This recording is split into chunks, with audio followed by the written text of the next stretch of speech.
Good evening. Welcome to Westminster Abbey and to the Lady Chapel. I'm David Hoyle. I'm the Dean of Westminster. The extraordinary building you are in was first conceived of as a shrine to Henry VI, the saint who never was, and then became a place of prayer for the soul of Henry VII, who lies just behind me, alongside his wife Elizabeth of York.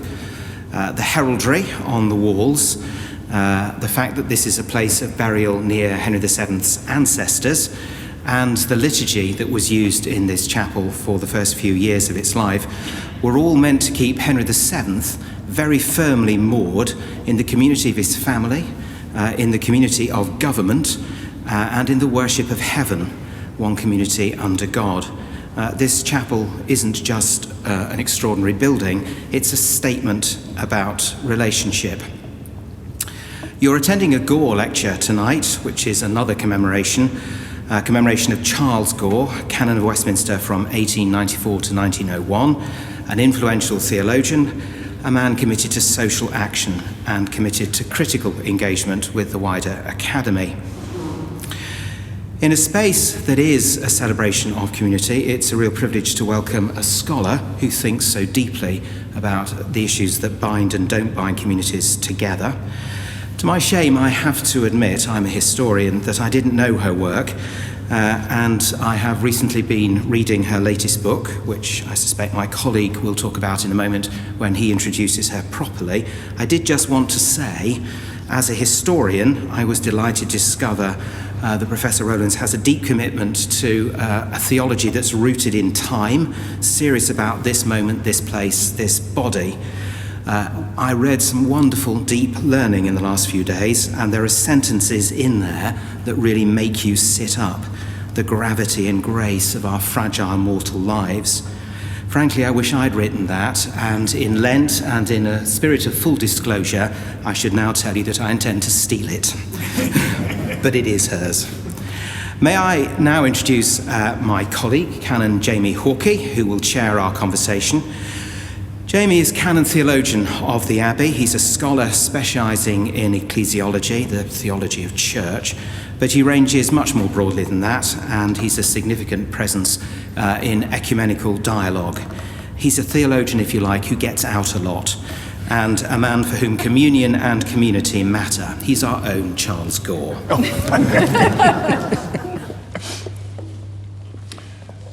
Mr. Dean, I don't think I've ever had such a distinguished introduction. Thank you very much indeed. Friends, as the Dean said, this lecture in honour of Charles Gore, this has been an annual lecture since the establishment of an endowment fund in 1935, and a lecture in memory and honour of Gore has been held almost every year since then. Professor Anna Rowlands, our speaker this evening, holds the St. Hilda Chair in Catholic Social Thought and Practice in the Department of Theology and Religion at Durham University. She's a political theologian who works on traditions of Catholic and Anglican social theologies, political theories of the common good, with particular interest in Hannah Arendt, Simone Weil, and Gillian Rose. Her latest book is Towards a Politics of Communion, Catholic Social Teaching in Dark Times. And if you don't know this book, I commend it to you very sincerely. In addition to her academic work, she is a member of the Vatican Dicastery for Integral Human Development, chair of the Centre for Catholic Social Thought and Practice, but also works with a very wide range of practitioner and church organisations involved in the broad field of social justice. Anna is not just a distinguished theologian, she is herself a Christian practitioner, having done a huge amount of work with London citizens and including recently on refugee issues. Now, in 1889, 5 years before coming to Westminster, Charles Gore edited a famous volume of essays entitled Lux Mundi. The chapter on Christian ethics in that collection was written by Robert Otley, who became Regius Professor of Moral and Pastoral Theology at Christ Church. He writes in that chapter of the kingdom of God, when the principle of goodwill will achieve its final triumph. I quote him, "The gospel speaks of a righteous dominion, the sphere of which is to be without limit. We read of a gathering into the kingdom of all that is in true harmony with the kingdom's purpose, but we have not enough for a coherent system. All that we can affirm is that the victory of good seems to demand the preservation of all that has not willfully set itself in antagonism to divine love, holiness, and power." End quote. I think we can probably affirm a little bit more than this. So please welcome Professor Anna Rowlands as she sets out for us the roots of trust, theological and political reflections on trust in troubled times. Anna.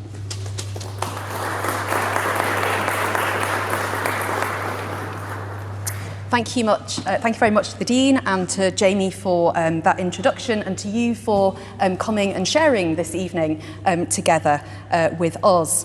I'm going to start this evening in a way that generally I don't start public lectures. I'm going to read a poem, and it's not a short poem. It is a poem that I think is relatively easy to follow, and it's a poem written on the eve of the Second World War by Bertolt Brecht, and it's called "To Posterity," and I think you will see why I have chosen to read it in full. "Indeed, I live in the dark times. A guileless word is an absurdity. A smooth forehead betokens a hard heart. He who laughs has not yet heard the terrible tidings. Ah, what a time it is when to speak of trees is almost a crime, for it is a kind of silence about injustice. And he who walks calmly across the street, is he not out of reach of his friends in trouble? It is true, I earn my living, but believe me, it is only an accident. Nothing that I do entitles me to eat my fill. By chance, I was spared. If my luck leaves me, I am lost. They tell me, eat and drink, be glad you have it. But how can I eat and drink when my food is snatched from the hungry and my glass of water belongs to the thirsty, and yet I eat and drink? I would gladly be wise. The old books tell us what wisdom is. Avoid the strife of the world. Live out your little time, fearing no one, using no violence, returning good for evil. Not fulfillment of desire, but forgetfulness passes for wisdom. I can do none of this. Indeed, I live in the dark times. I came to the cities in a time of disorder when hunger ruled. I came among men in a time of uprising, and I revolted with them. So the time passed away, which on earth was given me. I ate my food between massacres. The shadow of murder lay upon my sleep, and when I loved with indifference. I looked upon nature with impatience. So the time passed away, which on earth was given me. In my time, streets led to the quicksand, speech betrayed me to the slaughterer. There was little I could do, but without me, the rulers would have been more secure. This was my hope. So the time passed away, which on earth was given me. You, who shall emerge from the flood in which we are sinking, think, when you speak of our weaknesses, also of the dark time that brought them forth. For we went, changing our country more often than our shoes. In the class war, despairing when there was only injustice and no resistance. For we knew only too well, even the hatred of squalor makes the brow grow stern. Even anger against injustice makes the voice grow harsh. Alas, we who wished to lay the foundations of kindness could not ourselves be kind. But you, when at last it comes to pass that man can help his fellow man, do not judge us too harshly. In 1968, the social philosopher and sometime critic of Christian social thought, Hannah Arendt, published a book in homage to this very poem. She titled it Men in Dark Times. Each chapter was devoted to an individual Arendt judged to have lived a life of substance. Such a life was one that illuminated the darkness in the way that Brecht notes here as the fragile path of the good, to struggle for justice in an unjust world, a struggle in which we do not grow harsh and find rather than lose our humanity. In the introduction to her book, Arendt wrote, to quote her, "Even in the darkest of times, we have the right to expect some illumination, and that such illumination may come less from theories and concepts than from the uncertain, flickering, and often weak light that some men and women in their lives and works will kindle under almost all circumstances and shed over the time span that on earth was given them." Arendt wrote an homage to Brecht for two main reasons. The first was her belief that each generation lives through dark times, and the challenge is less to argue grumblingly whose times are the darkest than it is to find ways to name and resist them, to learn what it is to live well on earth the time that was given me. The second is her trenchant insistence that the thing that offers most genuine illumination is not concepts or cleverness, although Arendt's work was precisely about the conditions for thinking well, but lives that are able to take into themselves the conditions of the world and in their flickering uncertainty walk a path that contradicts the darkness. These witnesses are the deepest bearers of hope, those who represent good faith and understand the call not only to create trust, but to embody what this evening I will call entrustment, those who understand that I am bound to you and you are bound to me. To be clear, Arendt does not conflate living well with living perfectly or innocently or blamelessly. She believes we have to risk acting with judgment and bearing responsibility, and that means that we will not live innocently.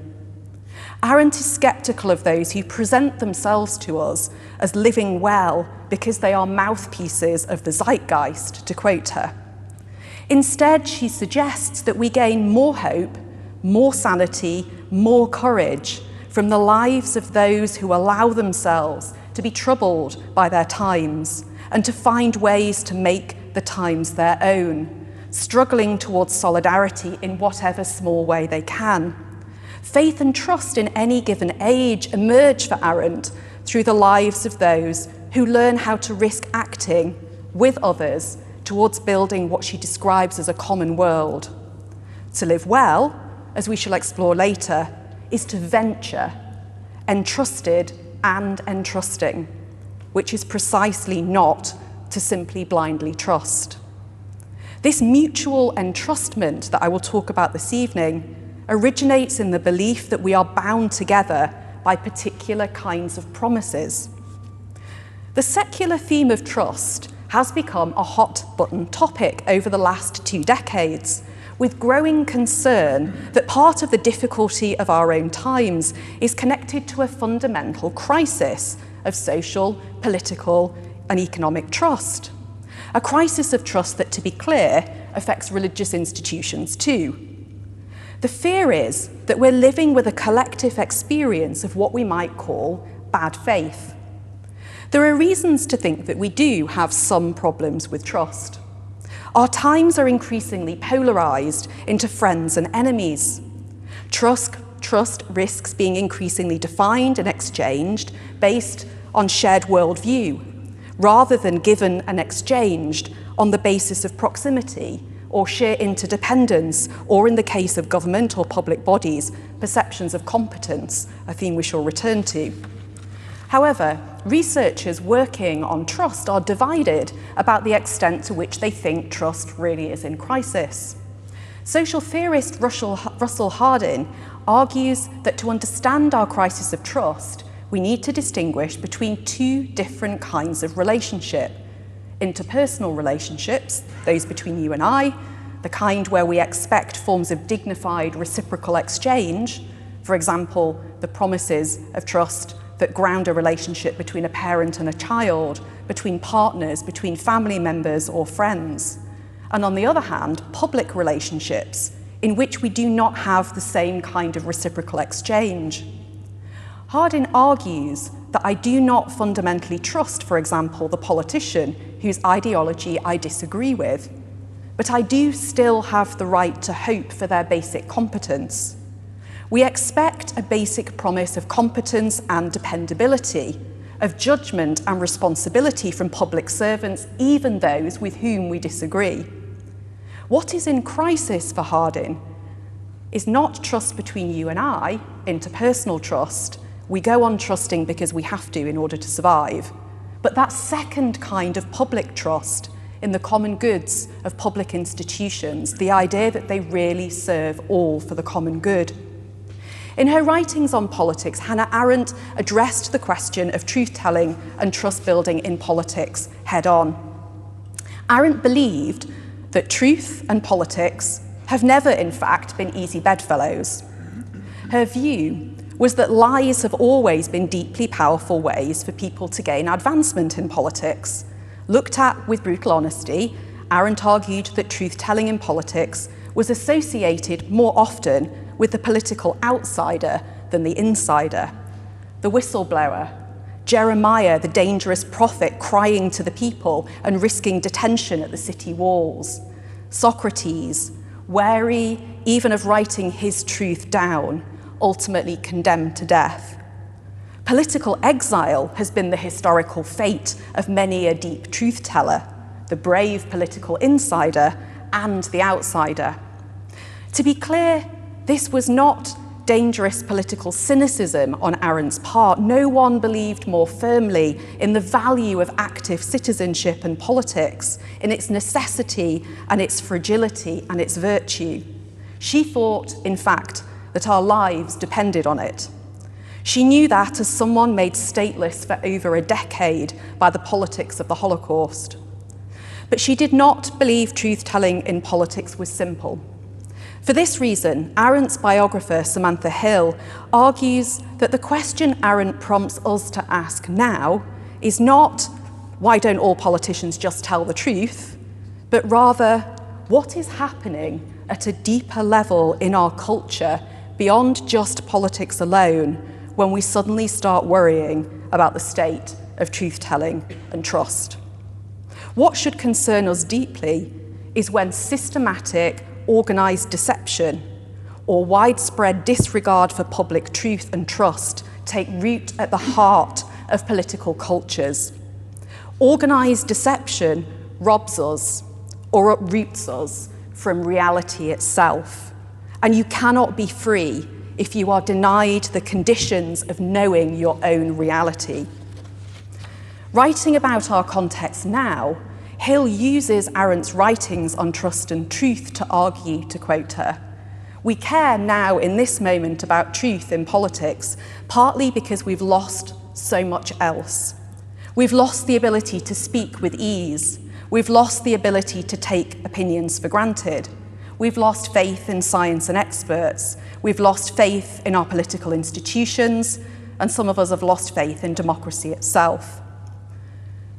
What we're struggling with is the possibility, in Arendt's language, of a common world, how we venture to create a world in common. And that's a problem that belongs to us all. Much of what movements challenging racial, gender, environmental and sexual discrimination of our age have pointed out, of course, is that there never was a golden age of a common world that we simply lost. Arendt's point was exactly the same for stateless and refugee persons, of whom she was one, whose rights could only be honoured with citizenship, and for whom there was no common world without citizen privilege. Ours is a loss of innocence time, but one in which many did not have the privilege of that innocence in the first place. And anyway, innocence is not what Arendt or I think we should be seeking. Nonetheless, we live now with at very least the question about what to do, and with few spaces, I think, in which to negotiate together what to do. Arendt's legacy, however, is not only critique. She notes astutely that we tend to think about truth and trust not in the abstract, but in relation to the particular. And our need to anchor truth and trust in this way often gives itself away in our choice to speak of truth through spatial metaphors.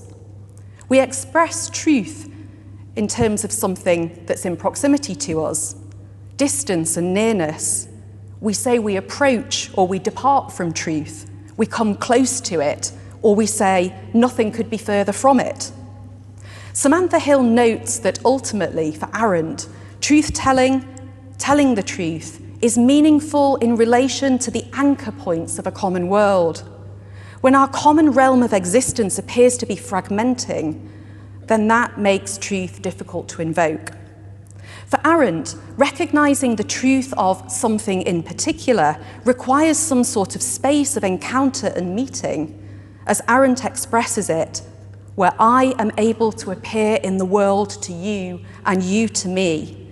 And it is possible to share our experiences and perceptions, even if we do not agree, because we don't necessarily need to agree to have a common world. Places of mutual encounter in which we can sift together what is real and what is happening to us is what forms the possibility of a common ground to stand on and gives us a sense that our reality has some kind of common fabric to it. To this end, Arendt wrote, to quote her, "Political judgment is not a matter of knowledge, pseudo-knowledge, or speculative thought. Truth-telling is ineffective if it happens from nowhere. It is incarnated within time, place, relationship. Truth and trust are intimately related like an ecosystem, and they are related to the very particular conditions of my individual life and our shared lives." This is one of the reasons that Arendt is so concerned with organised and systematic forms of deception and distortion, and the unreality that they create. Shared creative attention to reality is the condition of good politics for Arendt. All that distorts that reality through deliberate misinformation or hiddenness makes what is real harder to know, and if we cannot face what is real, we cannot be truly free. Our unfreedom comes not by the act of lying alone, but by its distortion of reality. By distorting the reality of the present, we prejudice the future. Arendt's analysis finds interesting echoes in Honora O'Neill's 2002 Reith Lectures on trust. O'Neill noted that while she was sceptical of a hysterical "there's no trust left" story, she was deeply concerned about the grounds on which it was possible to make safe judgments about truth and therefore to sustain trust. Her diagnosis was that ours is not a culture of total distrust, but one of mutual suspicion. And our bind is that although we are deeply suspicious, we're creatures who cannot stop placing trust. It's how we negotiate our everyday world sanely. We have no option but to still place trust. But when much around us feels as if it's in ruins, it is difficult to do so with good faith. So we still have to place trust, but we don't much believe in trustworthiness. And this is an unhealthy spiritual and moral cycle. We struggle to tell claims from counterclaims, truth from rumour, but we still need to discover reality and place ourselves in it somehow. Just saying we have a crisis of trust and need more and better trust is then too blunt an analysis. In fact, for O'Neill, it's precisely this idea that a crisis of trust can be overcome by a rush to simply pour more trust into the vacuum that led us astray. She clarifies, we need better grounds for what she calls reasonably placed trust. If we're to place trust, she writes, with assurance, we need to know what we are asked to believe or accept and who is soliciting our trust. Her question to us is, what are the reasonable grounds to place trust now in our context? O'Neill thinks that 25 years or so ago, we headed in the wrong direction in trying to answer that question. We thought we could fix public life with calls for a flood of public information, a transparency culture. What we might see as society built like a computer. That's my analogy, not hers. Not to blame her for that. This supposed high road back to trust, she wrote, is built on new technologies that are ideal for achieving transparency and openness. However, the paradox we face is that this seems to have done little to advance public trust, which has interestingly receded as transparency has advanced. Again, like Arendt, O'Neill notes that trust is not necessarily primarily linked to transparency at all. Humans are in fact not like computers. We don't just need more information programming into our social systems. We're relational, social creatures formed for relationships of promise and reciprocity, drawn towards ends and goals. Information alone does not float our trust boat, nor enable us to weather stormy seas. O'Neill points out that from family relationships to doctor-patient relationships, our human relations are based more on mutual confidence than simply maximum information. Confidence that enables us to act, to make choices and decisions, to decide on our priorities, to claim our own freedom and use it well. What then builds that kind of confidence? We seem to live now with the paradox of so much information that we cannot absorb it, and yet a level of deception and deliberate misinformation unimaginable probably even when O'Neill wrote her lectures 20 years ago. This is not, of course, an argument to say, by the way, that secrecy is good. It isn't. But it's an argument to say, to quote O'Neill, if we want to restore trust, we need to reduce deception and lies, not mere secrecy. O'Neill echoes Arendt's sense that what is most pernicious and to be resisted absolutely is the derealizing qualities of deception, and this is a deep culture issue. Why so? Because, as O'Neill notes, active organized deception creates deep inequalities between people. The deceiver does not treat the deceived as a moral equal. The deceiver distorts my capacity to know and to act freely. O'Neill is measured, however, in her reading of the effects of such deception.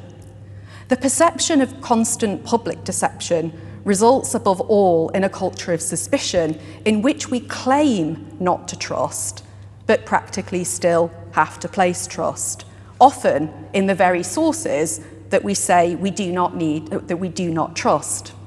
I personally detest the values of Meta, Facebook as was. I do not trust the platform, but I still occasionally use Facebook. I am the very instance of the suspicion culture that yet still ventures trust through habitual action. O'Neill concluded her lectures with the call, quote, "If we want to avoid this unfortunate spiral, we need to think less about accountability through micromanagement and central control and more about good governance, less about transparency and more about limiting deception." Hannah Arendt's greatest fear was the organised deception of whole societies by a particular group, class or nation with which we surely now do live. This distrust teaches us to fear others and to view them as enemies. It also creates individual distrust between citizens, which stops us from organising and from discovering the common interests that we have across our differences. I've used Arendt and O'Neill tonight to try to locate us in our own fractured common world, the world that we do and do not share right now, and also to the question of trust in the particular, to what and who has our confidence and on what basis, and in the question of the condition for genuinely sound shared judgments and actions, the conditions that shape the promise of the future and the possibility of mutual entrustment. And this is where our question is, for me, not only cultural, but also theological. So what then does Christian belief and practice have to contribute to furthering this conversation about human freedom in a common world? In one sense, the answer is quite stark and simple. In the face of a modern drift towards detached skepticism, in which we still somehow have to venture some trust to survive, but often feel conflicted as we do so. Christianity teaches the opposite, that health and true freedom comes from a logic of attachment, of personalisation, and of mutual entrustment. The question is less, should I trust you and you me, and more, to whom am I entrusted, and who is entrusted to me? This is the heart of the first question that God poses to humanity in the scriptures. Cain, where is your brother? This is not an innocent question. It is a question born out of violence. It is still the dynamic at the very foot of the cross. As Christ's very body breaks under torture, he binds Mary and the beloved disciple. He re-entrusts them to each other in utter brokenness. In exploring this theological territory a little now in conclusion, we will find that we do not move far from some of Arendt and O'Neill's core insights, more that we drill down into them a little. St. Augustine writes of the nature of Christian belief understood three ways. Firstly, faith means believing God to be God. Secondly, faith means believing what God says, believing the content of faith. Finally, it means believing in such a way that the content of faith, the life of God, becomes the goal of my life. So belief, for Augustine, is in no sense abstract. It's personal, directional, embedded, and this is what makes it not blind. It is belief in something in particular, a reality, a particular set of events and stories that we can find a home within. It is good faith in walking a particular path, one we wager will bring us towards love, towards delight, and towards one another. And we know from the very beginning that this story of delight and co-belonging will take us via the cross. In his book on the Creeds, Nicholas Lash writes beautifully of this tradition and what it teaches us about truth and, by implication, about trust from a Christian perspective. He carefully translates the I believe of the Creed as closer to a statement of I promise. So each time we say I believe, what we really mean as Christians, the better translation of that would be I promise. It is I promise rather than merely I know or I assent to that opinion, Lash argues, because the I believe of the Creed is closer to the vow that we make to a spouse than to a statement of fact in court. It represents, as we pray it aloud, our consent to a particular way of living well and loving well, a way to use our freedom and to be free. And to state it this way is to see the Creed as emerging from a complex chain of historical entrustment passed on through generations, of which we become the latest part in the story. Like a vow, it's a promise that we make without guarantee and with some fear and risk and trepidation, but one that we hope we will grow into more fully over time, even if sometimes painfully as well as joyfully so. In this sense, the life of faith is quite simply the enactment of particular promises, a particularized process of entrustment, and it is fragile and it is vulnerable. John Henry Newman expressed similar thoughts about the life of faith when he argued that the single best word to capture what faith is was venturing. Lash writes, trust in God is to set our life, our mind, our heart in God's direction. It is to establish our direction of travel and the horizon of our gaze, and to risk choosing a particular path. It's to reject bad faith of every kind. But this isn't simply any direction that we choose. The direction of our venturing is along the path walked by Christ, recounted in the stories of the scriptures. We are invited not just to read, but to inhabit the scriptures as the stories of the wayfarers before us, and to trust in the path guide that is the Spirit, who gives us gifts that still the fear and strengthen our bones, as we heard in the readings that even sung this evening in the Venture. C.S. Lewis also says in his writings on miracles something similar. I rather like the tone of this passage that will follow. That trust in this particular truth is personal from beginning to end. This is its scandal. This is its gift. This is its utter disturbance in our lives. Lewis writes, to quote him, "It is always shocking to meet life where we thought we were alone. Look out, we cry, it's alive. An impersonal God, well and good. A subjective God of beauty, truth and goodness, inside our own heads, better still. A formless life force surging through us, a vast power that we can tap, best of all. But God himself, alive, pulling at the other end of the cord, perhaps approaching at infinite speed, the hunter, king, husband, that is quite another matter. There comes a moment when people who have been dabbling in religion suddenly draw back. Supposing we really found God. Worse still, supposing God had found us. So it's a sort of Rubicon. One goes across or not. But if one does, there is no manner of security against miracles. One may be in for anything." End of quote.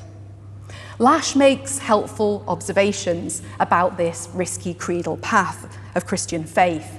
He calls it doubly educating. In the first instance, it educates us in what and who is worthy of our time, attention, and our love. What has dignity, value, beauty? God and neighbour, with a priority for the most vulnerable and discarded, and for creation. In the second instance, it educates us in what we ought not to love.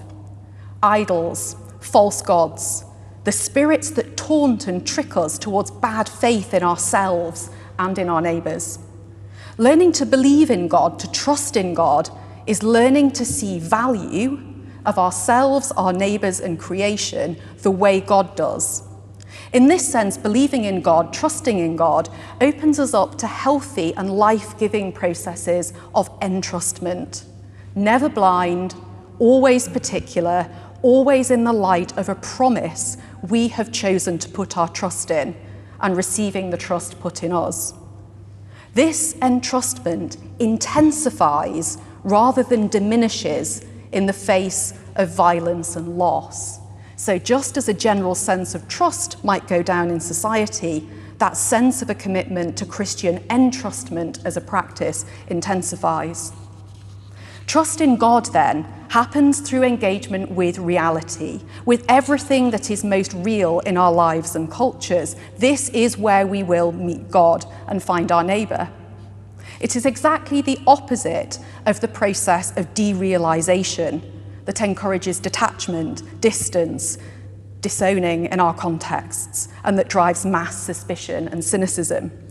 In this sense, what is good for faith, happens also, not by chance, to be good for society.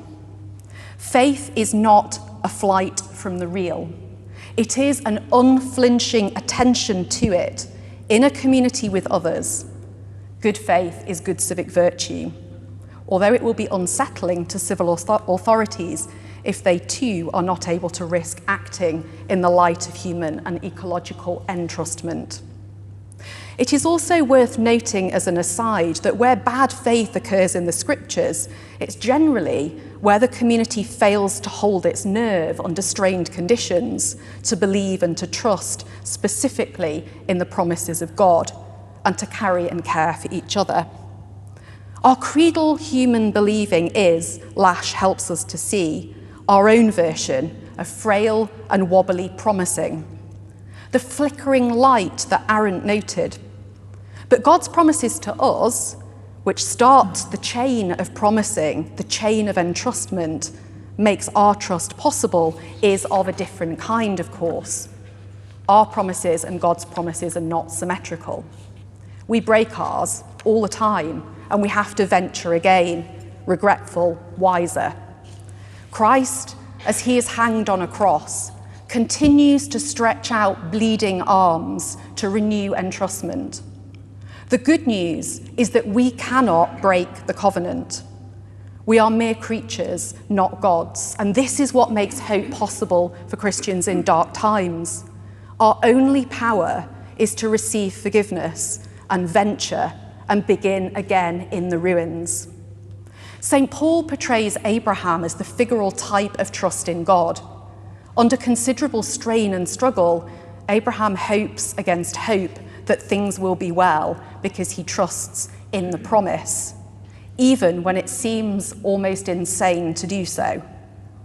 Abraham's trust in the promise of God prefigures what Christ will do, the truth in the form of a man, utterly particular, utterly concrete, renewing and keeping promises. Not from ease in Christ's case, but arms outstretched, he draws us into a common world and a shared future. He invites us to risk proximity, to draw near, to touch his wounds, and to tend to the wounds of each other. If we are willing to venture, that is, as C.S. Lewis pointed out, where that might take us and who it will draw us towards. The church is formed out of this promise, and it bears this responsibility. It is called to venture along this particular pathway. The key texts of the early church that taught social trust enacted as a way of life were Matthew 25, the Beatitudes, and the Pauline texts. They teach that the common good is utterly concrete and particular: to feed the hungry, to clothe the naked, to visit the prisoner, to welcome the stranger, to comfort the afflicted and grieving, to weep with those who weep, rejoice with those who rejoice, to build up the common body in its strength and its vitality. But those same early church communities were schools of faith, learning not just how to hold people in common, but also, awkwardly, to hold material goods in common. The common good and social trust are built in contexts where we all have access to the basic goods that we need to meet our common needs, and where the goods of creation are distributed fairly. Thus, questions about the just structuring of institutions and just access to basic goods are core, not just add-ons, to scriptural and early church visions of entrustment, how we build societies of deep trust. They are the very conditions for healthy entrustment. They are structural as well as personal. In Fratelli Tutti, published in 2020, Pope Francis devotes a whole chapter to his interpretation of the Good Samaritan. He reads the passage in the radical tradition of Martin Luther King Jr. and Ivan Illich, both of whom emphasize that the Good Samaritan demonstrates the capacity to be so moved by the world that he is willing to leave behind his security, be displaced from strategies and plans by the fact of the event that confronts as an urgent reality. Especially those, Luther King emphasized, whom we meet on the most dangerous curve of the road. In response to the spiritually anxious question, who is my neighbour? Who deserves to be part of my common world, my circle of trust, and where can I draw the line? Jesus answers us beyond the narrowness of our worlds. Your neighbour is all who you encounter, who you have the opportunity to become neighbour to. This means that there is, of course, a call to proximity, those that we already know are entrusted to us and us to them. But there is that insecurity that C.S. Lewis talks about.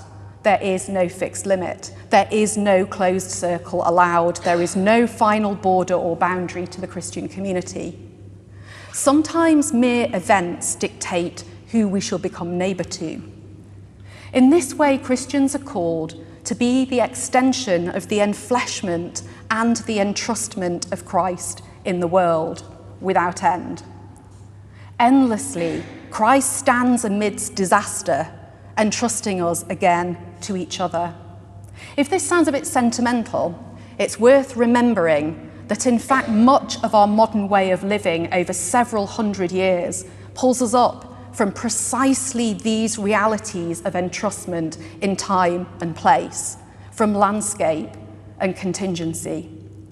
As the Black Baptist theologian Willie James Jennings argues, we have been encouraged by modernity into a logic of what he calls flying solo, above land, time, flesh, place, detached individuals, skeptics, minimally entrusted and minimally entrusting.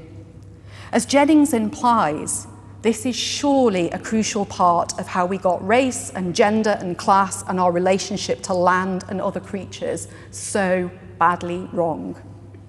In this sense, the trust trajectory that O'Neill and Arendt note is not the invention of the last 50 years, but it is an intense problematic of modernity itself that we live with as a fault line. Here we stand, diffident, with a temptation to detach, yet still having to risk trust. Was this not the central dynamic of Thomas Hobbes' Leviathan? His answer was to create a centralizing power to overawe us. The logic of the Good Samaritan, of St. Paul, of Abraham is different.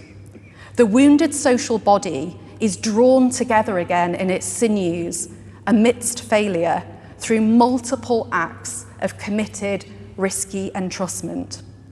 These acts are both structural, the new relationships that must be formed so that our common resources genuinely meet the common material needs of all, that there is no real action of entrustment without this. And they are utterly personal. We are given to each other for more than mere need. We're given to each other for the communion of reciprocal living, for joy, not for mere survival. This social route, like the Jericho Road, is an insecure route because it goes via the cross towards resurrection, but it is the route of good faith. Brecht says, "Alas, we who wished to lay the foundations of kindness could not ourselves be kind. For us, Christ is our kind, and in his image and imitation is our own kindness."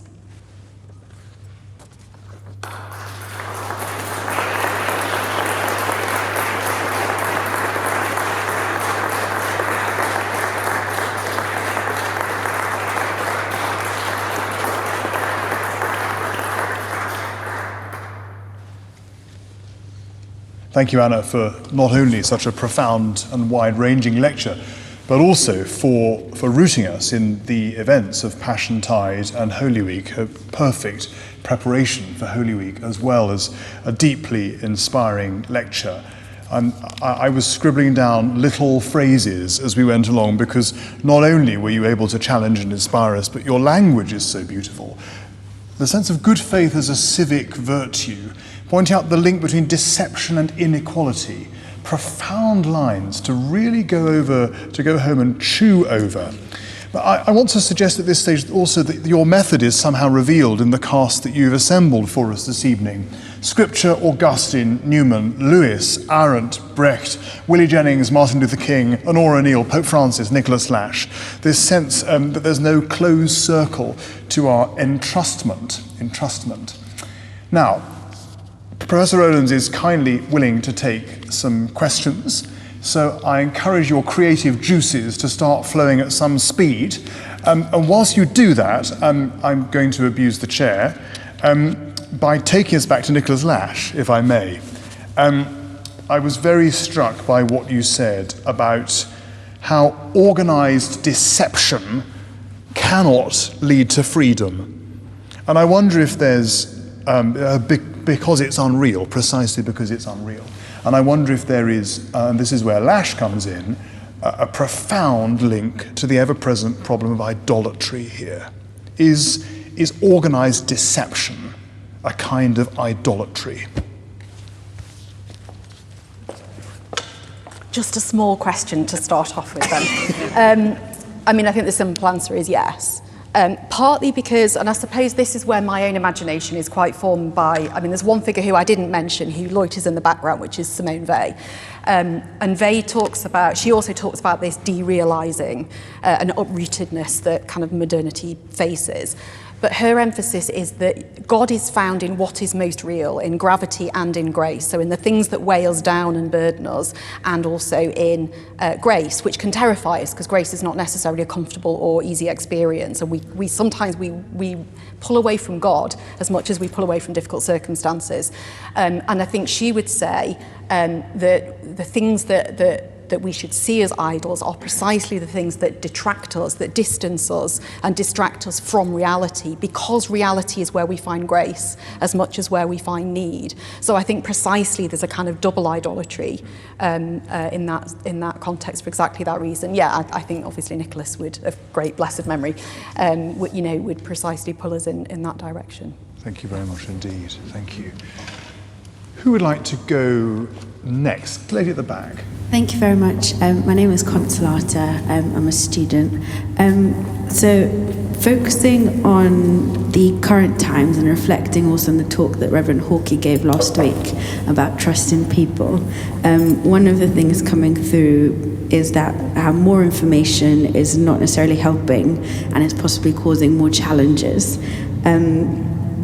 You also talked a bit about, towards the end of your talk, about systemic approaches.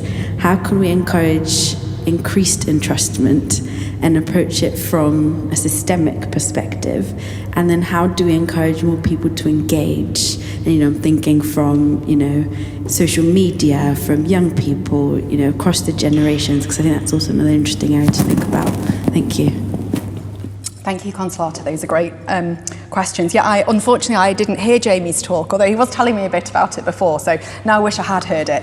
And I'd have some questions for him on it as well, so that's good. So one thing I want to be clear about in using the O'Neill material on sort of transparency culture, my reading of what she says in the Reith lectures, which interestingly are pretty much sort of dead 20 years ago now, on the spot, what she's saying is that the danger is we imagine that it just more information and a sort of culture of just increased flow of constant information will save us, and that's how we will build trust. So I'm not sure that she thinks necessarily that more information in itself causes the problem. It's just that it doesn't fix the problem. So she's not against availability of information and against transparency. What she's against is the idea that in itself will save us, that we're saved by information. And obviously I believe absolutely that we should have as much transparent information in general as possible, and there are all sorts of ways in which secrecy has been a profoundly destructive thing for many of our institutions, including the churches, including my own denomination. So in no way would I want to be heard to say that more information causes, as it were, a problem of distrust. However, I do agree with her that it doesn't fix it. In terms of the second bit of your sort of observations and questions, I mean, my view is very strongly that we have to say that there are systemic aspects to the entrustment question. This is not just about individuals acting at the level of the personal and the individual. It has to be structural and systemic, because so much of what breaks a sense that I am entrusted to you and you to me, and that's real, is structural. It's about how resources are distributed, who can access resources.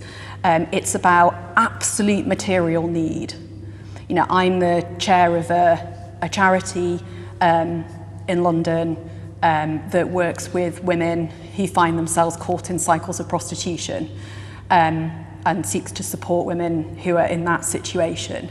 The reality is right now that people, especially women, and especially those without secure citizenship status, are having to make decisions because there is no sense of absolute mutual entrustment that are utterly, they're decisions that I don't want to have to make, and I think nobody should have to make. And the reality is that those are systemic issues that mean that people, and my sense at the moment is this is going to get worse. There's a combination of a cost of living crisis, insecure immigration status for many people, an act at the moment going through Parliament that will make that harder and that situation even more severe, and we've got a charitable structure that is also under pressure in terms of availability of philanthropic funding and other forms of funding that mean that that safety net is also less likely to be there, I think, in the next 5 to 10 years than it has been previously. And I think taken together, when you think about what entrustment means and you look at that structurally and systemically, that's terrifying. So an ability to address those structural issues where there are people with power and responsibility in institutions who do bear responsibility for those actions. But equally, part of what I'm trying to say and why I'm drawn to Arendt and others is there has to be an ownership by all of us for the actions of our common institutions. This isn't just about a kind of contracting out to individuals in positions of responsibility. It's a common responsibility to work out how you do that. And the last question you can probably answer better than I can.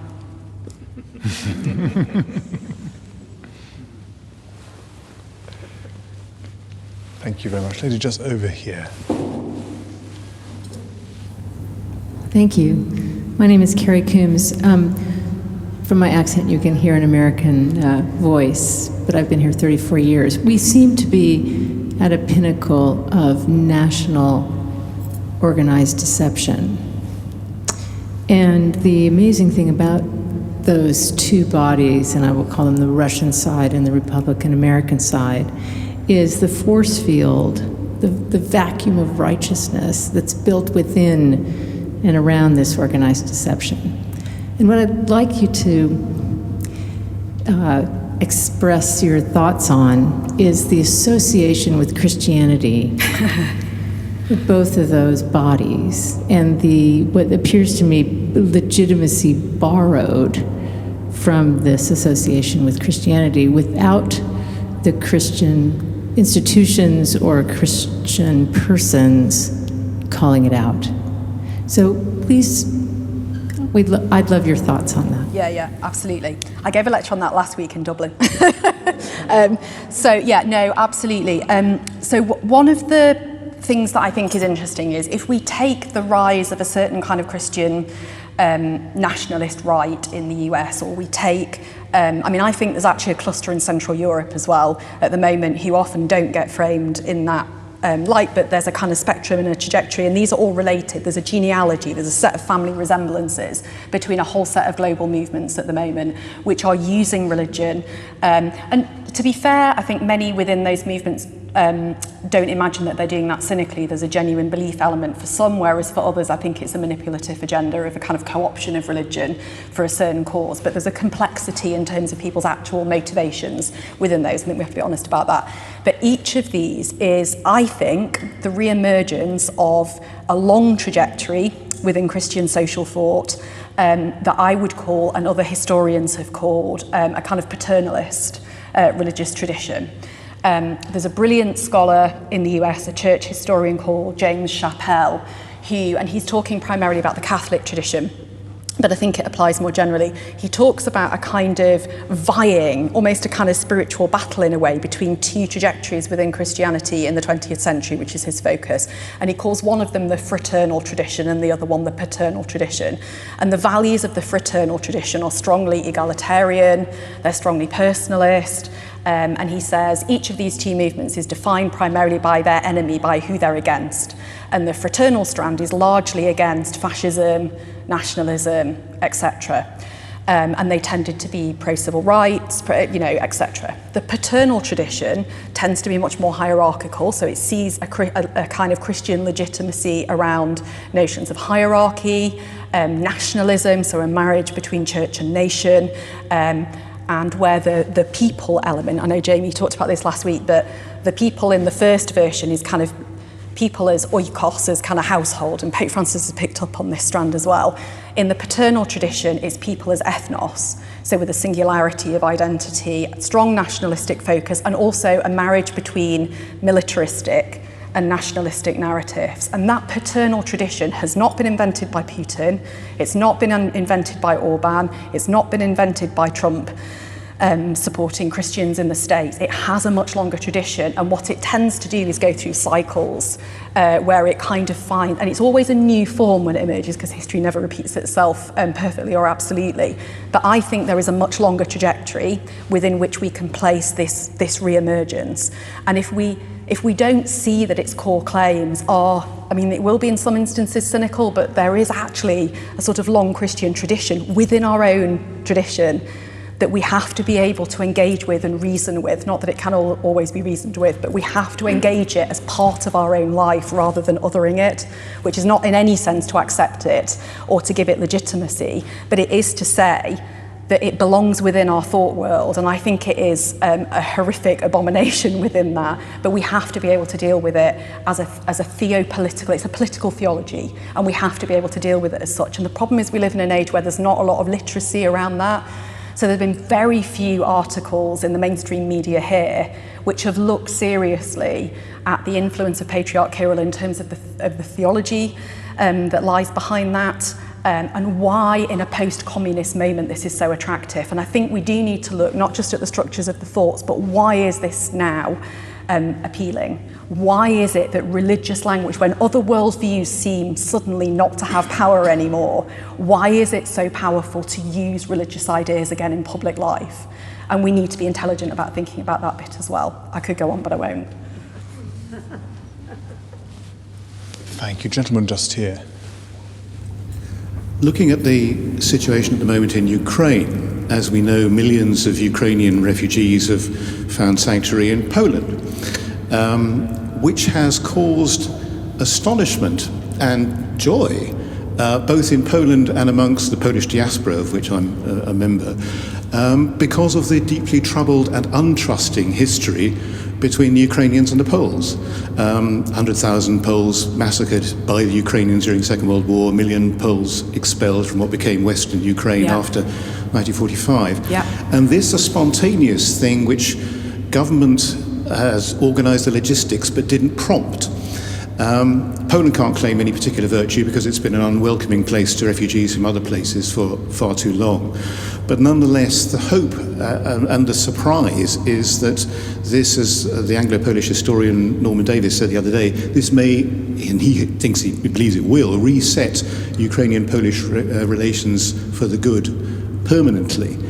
So the answer to the question, who is your neighbour, is not just whoever you encounter, but people who you thought you hated, and perhaps did hate up to now, and thought you had reason to distrust. Yeah, absolutely. Thank you for that.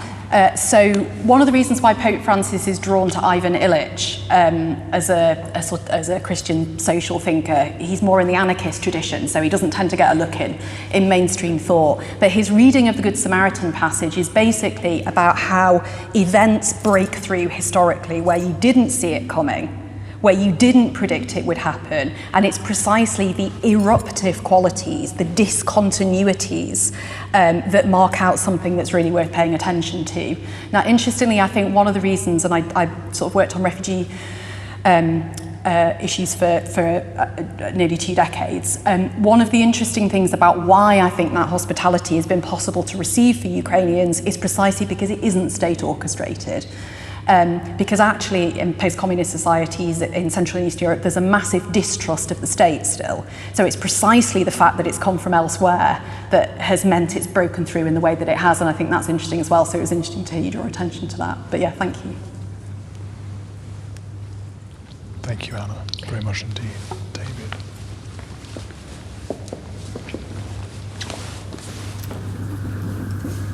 Before I thank Professor Rowlands again, could I thank all of you for joining us tonight. The point of these lectures is that it's a shared enterprise, that we might together learn a common language, so thank you very much for being part of that.